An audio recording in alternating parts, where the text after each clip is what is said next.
Jessore road বাংলাদেশের সাথে ভারতের পশ্চিমবঙ্গের গুরুত্বপূর্ণ সংযোগ সড়ক হিসেবে প্রায় ১২৮ কিলোমিটার।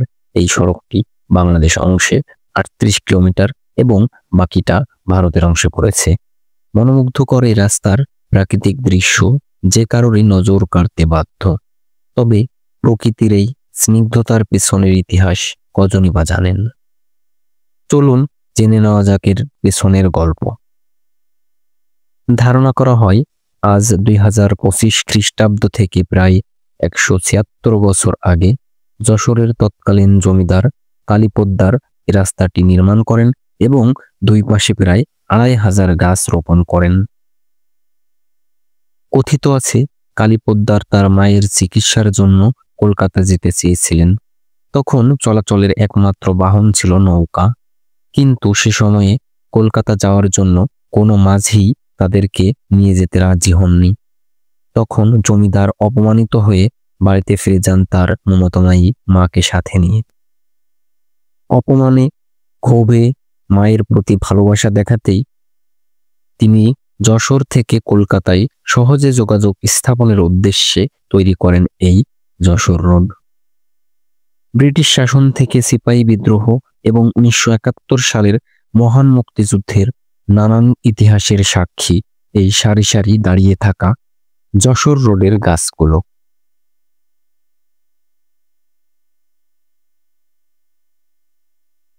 উনিশশো সালে বাংলাদেশের স্বাধীনতা যুদ্ধের সময় পাকিস্তানিরা হামলা করলে প্রায় ১ কোটি বাংলাদেশি জনগণ অস্থায়ী শরণার্থী হিসেবে ভারতে গমনের উদ্দেশ্যে নিরাপদ যাত্রা হিসেবে বেছে নেয় এই পথকে। অনেকেই এই পথ ধরে হাঁটতে গিয়ে গুলিবিদ্ধ হয়ে হারিয়েছে প্রাণ, বাকিরা ফেলেছেন একরাশ দীর্ঘশ্বাস। আর যশোর রোডের দুধারে সারিবদ্ধভাবে দাঁড়িয়ে থাকা হাজারো বৃক্ষরাজি যেন সাক্ষী হিসেবে দণ্ডায়মান হয়ে আছে আজও। যেই গাছের শীতল ছায়া আশ্রয় দিয়েছিল লাখো কোটি ঘরবাড়িবিহীন মানুষকে, আশ্রয় দিয়েছিল অনেক পঙ্গু যুবক, বৃদ্ধ, অসহায় নারী এবং শিশুকে। এই মর্মান্তিক অবস্থা চলাকালীন মৌসুমী জলবায়ুর কারণে প্লাবিত হয়েছিল রাস্তার দুধার। ভাসমান মানুষকে আরও একবার ভাসিয়ে দিতেই যেন এই মহাপ্লাবনের আগমন। ঘরবাড়ি ছেড়ে পলায়নরত মানুষের এই দুঃখ দুর্দশার চিত্র নরম করে তুলতে পারে যে কোনো কঠিন হৃদয়ের মানুষকেও। যেই দুঃখ দুর্দশার চিত্র বৈদেশিক ত্রাণকর্মী এবং অসংখ্য সাংবাদিকরা রিপোর্ট করতে থাকেন।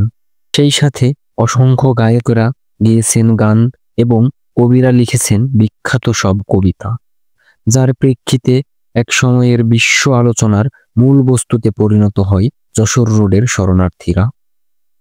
সে সময়ে বিখ্যাত কবি অ্যালেন গিনেসবার্গ যশোর রোড হয়ে কলকাতা যাওয়ার সময় লিখেছিলেন তার সেই বিখ্যাত কবিতা September on Jessore road. Millions of souls, 1971, homeless on Joshore Road under grey sun. A million are dead, the million who can walk towards Kolkata from East Pakistan. Taxi September along road, Oxcart skeletons drag Charcola Road. Past watery fields, through rain, flood ports. Kolkata থেকে Jessore road কাছে হওয়াতে কবি এই যশোর রোডের শরণার্থী ক্যাম্পগুলো দেখতে চেয়েছিলেন। এই লক্ষ্যে সেপ্টেম্বরে তিনি সীমান্তের উদ্দেশ্যে রওনা দেন, কিন্তু অতি বর্ষণের ফলে তখন যশোর রোড ছিল সম্পূর্ণ ভাসমান। নৌকা ব্যতীত আর দ্বিতীয় কোনো উপায় ছিল না সে সময়ে। তবুও কবি পিছু হাঁটেননি। নৌকাযোগে যশোর সীমান্তে পৌঁছান তিনি, আর দুপাশের সেই মর্মান্তিক দৃশ্য বুকে ধারণ করে লিখেছিলেন এই কবিতা সেপ্টেম্বর অন যশোর রোড। কবিতার লাইনগুলো নিয়ে তিনি যখন যুক্তরাষ্ট্রে ফেরত গেলেন, তখন বিখ্যাত পপ গানের কিংবদন্তি বব ডিলান তার কাছ থেকে কবিতাটি পড়ার জন্য নেয় এবং ফেরত দেওয়ার সময় কবিতাটি পড়ে নিজের অশ্রু বিসর্জনের কথা উল্লেখ করেন। এবং অনেক চেষ্টার পর বব ডিলান কবিতাটিকে গানে রূপ দেন।